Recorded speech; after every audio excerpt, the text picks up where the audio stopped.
Dear people watching and listening, Assalamu alaikum. Kindly like and share this video and subscribe to my YouTube channel. Please support my channel by contributing to my Patreon account so that I can continue making the audiobook series. Start of Part 1 of Chapter 21. The End of Uqba. There was treachery in the heart of Kosala the Berber. He thirsted for revenge. His proud spirit had been hurt and his dignity outraged by uqbabinnafe, and like the Arab, the Berber never forgave. But to understand the tragic drama which was now to unfold, we must go back to Kusala's first contact with Islam, and that takes us much farther back than the time of Uqba. Kusala bin Lamzam was a big chief of the Berbers. He was head of the Buranis, which was like a large tribal confederation, descended from a common ancestor, Bernus, and which included the tribe of Orba, to which Kosala himself belonged. He was acknowledged by the Romans as chief of chiefs of the Berbers and the major representative of his race in its dealings with the empire. His position in his tribe was undisputed, and outside the tribe, he was regarded as one of the distinguished nobles of the Berber race. Before the coming of the Muslims, Kusala was a Christian, as was the rest of his tribe. During the first Muslim invasion of Africa in 27 Hijri, that is 648 AD, the invasion by Abdullah bin Sa'd bin Abi Sarh, he came into contact with Islam and became a Muslim.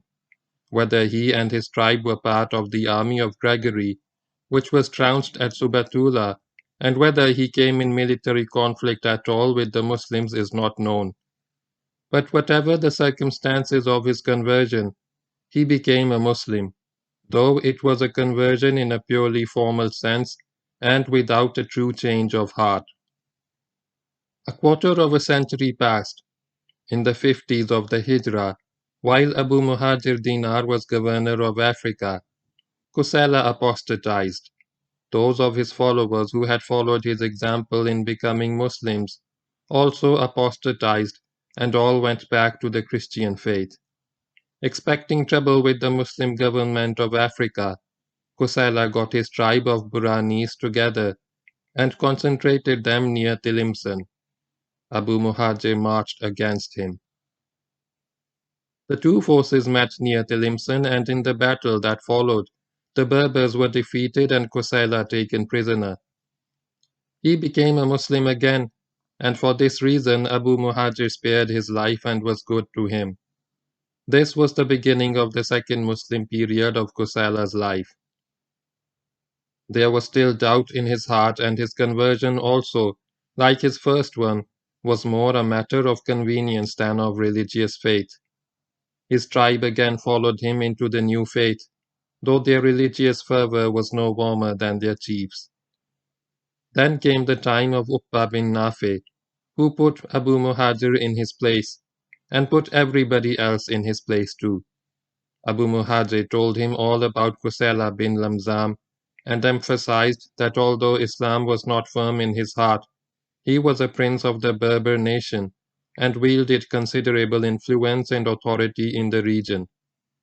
But Uqba, instead of devoting special attention to Kusala to win him over, pointedly ignored him. In Uqba's simple egalitarian mind, all men were equal and a chief was chief only because he carried extra responsibilities and not because he enjoyed extra privileges. If Kusala was not even a true Muslim, he deserved even less consideration. Uqba revealed himself in a most tactless manner the day someone presented a sheep to him, and he ordered that it be slaughtered for his men. He asked Kusala to help the cooks in roasting the meat. The Berber prince was aghast. He said, "May Allah be good to the commander. These servants and slaves of mine will do it for me." "No," Uqba insisted. Kusala stood up. He was furious. He did as he was told, but the humiliation of this act left a permanent imprint upon his mind, and his indignation was shared by his fellow Berbers. It was less than wise on the part of Uqba to treat a high Berber chief with such scant respect, and insult him in the presence of his followers. Kusala was like a king and was given by his tribe the reverence due to a king.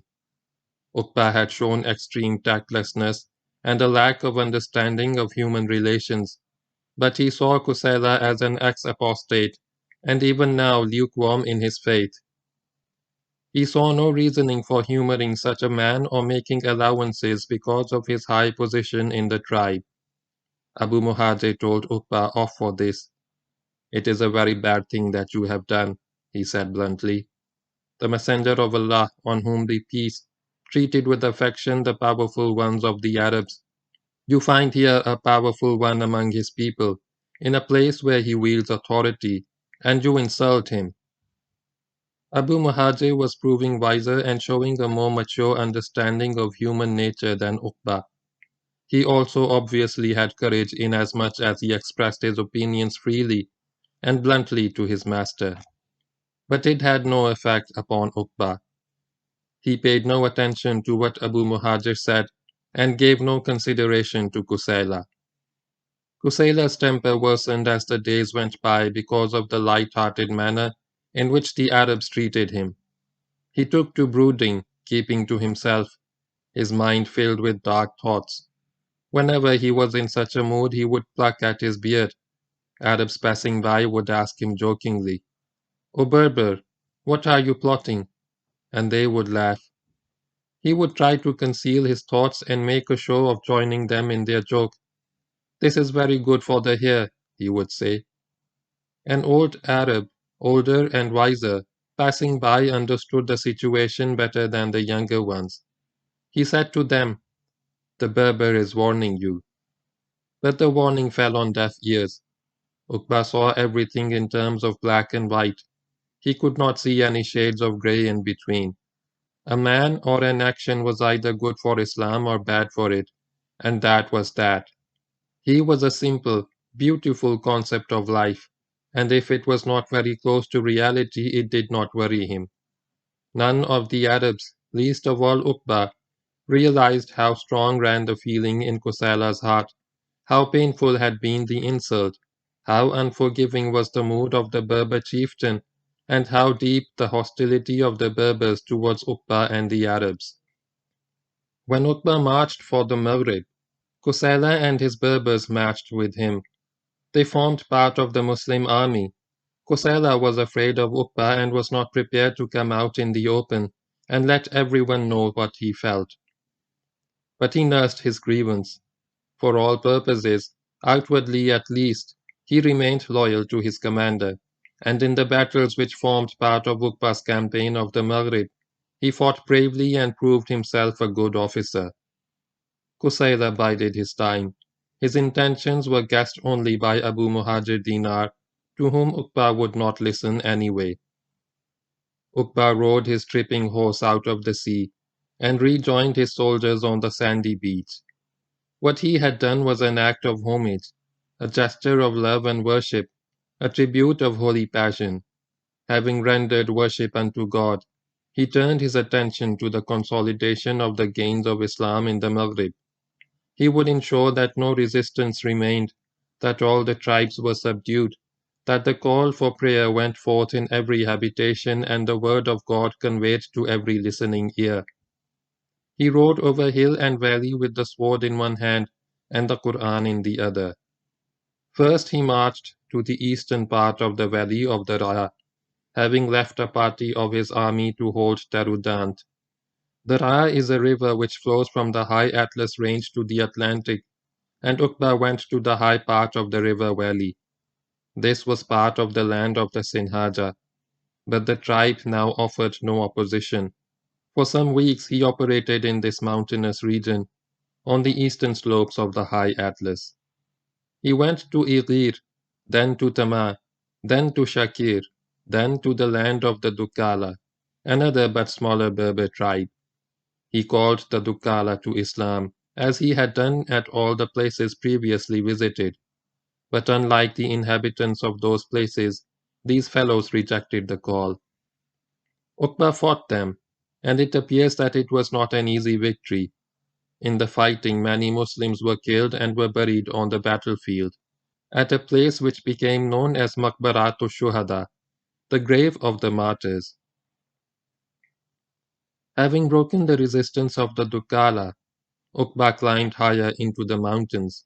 He got to a place called Atar, near the present Warzazat, which was the tribal area of the Haskura.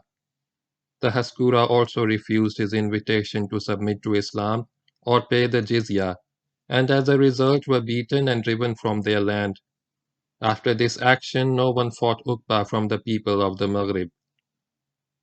He then crossed the upper ridges of the mountains of Daran, the high Atlas, to Aghmat Warika, then descended into the valley of Nefis, south of the present Marrakesh. At the top end of this valley he built a mosque. From here he crossed another high ridge to get into the valley of Zeus, which flowed into the Atlantic and on which Taroudant is situated. In this valley also he built a mosque. Then he rode south for 50 miles to the valley of Massa, where he built yet another mosque. Massa was the last objective taken by Uqba in his campaign of the Maghrib. Uqba had done his job. There was no opposition left. All had submitted, and those who were still unwilling to do so fled from his path. The winter was closing in. The Muslims went into camp at Taroudant to await the coming of better weather. End of part 1 of chapter 21.